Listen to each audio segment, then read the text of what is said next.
Here I have ALCATEL 3X 2020, and today I'm going to show you how to insert SIM card and SD card into this device. So for this operation you will need this kind of tool to eject SIM card and SD card slot, which is located here at the right edge of your device.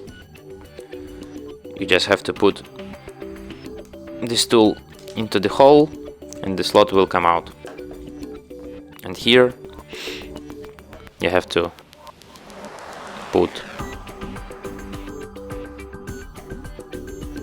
your SIM card